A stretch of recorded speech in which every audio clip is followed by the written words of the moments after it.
Well, hi traders, and welcome to the new trading week ahead.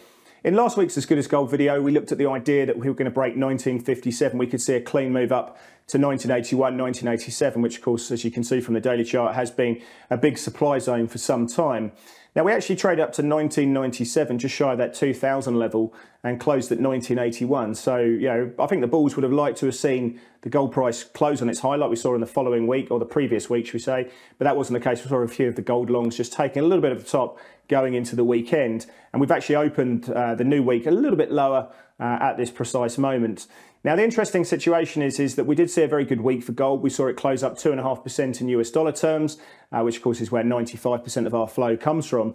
But we also saw gold in the strongest G10 currency, the Swiss franc, close up 1.4%. So even in the strongest currency, we saw gold having a strong move, and silver also doing something similar. We saw bullish breakouts in gold priced in Japanese yen terms, in Aussie dollar terms, CNH, and also Thai baht. So really, gold was just an out-and-out outperformer playing through on the floors as traders looked to hedge some of that geopolitical risk playing through in the market. Now, the interesting thing, if you are looking at its recent correlations against other key inputs, you can just see how clearly defined it is as a geopolitical hedge. Because if you have a look at 10-year treasuries, which closed up 30 basis points on the week at 491, that's a material move in long end rates, and 30-year treasuries closing at 507.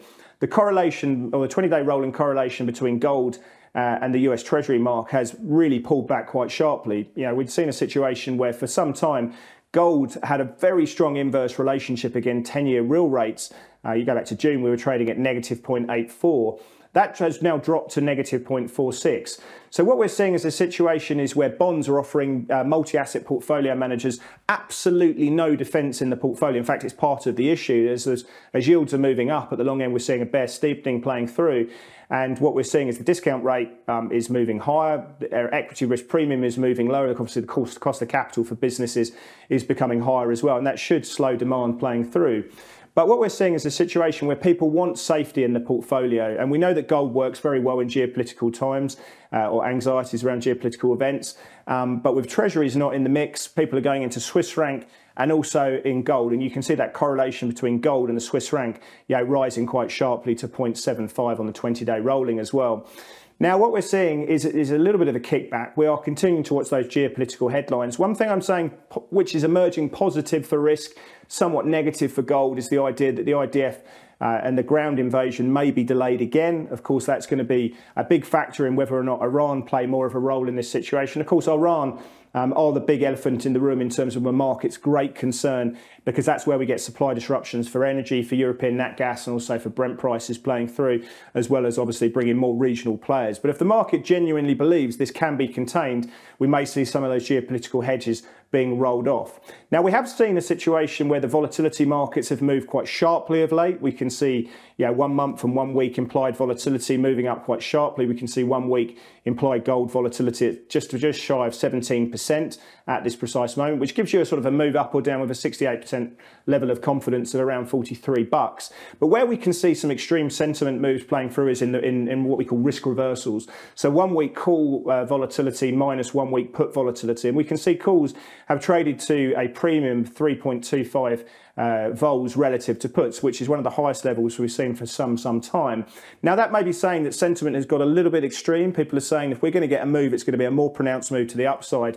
Now, positioning is still pretty light. I don't think we're at extreme levels in positioning. You can see that in the Commitment of Traders report. Known ETF gold holdings have just started turning up after a number of months of falling. And I'm not privy to the CTA data that investment banks have put out recently, but one suspects, given that a 10% move in 10 days, CTAs are not necessarily overly long. So I don't think positioning is overly stretched, but I do think sentiment in the options market has become a little bit buoyant. Now, I think if what we're seeing is a situation where we're seeing a very strong uptrend playing through, I think buying pullbacks is probably the play of the day at the moment for me.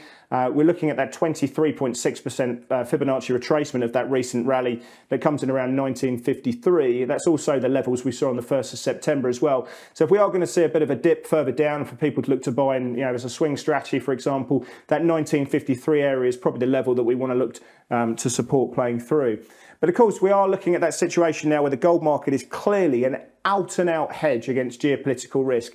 If we see those headlines change, then maybe people will look at taking some off the top. Of course, we are continuing to watch that playing through. So we can see a situation where gold prices continue to rise in a situation with high yields playing through as we go into the Treasury's quarterly refunding, and that's the situation. But I think this trend is not for fighting. I prefer buying dips at this point.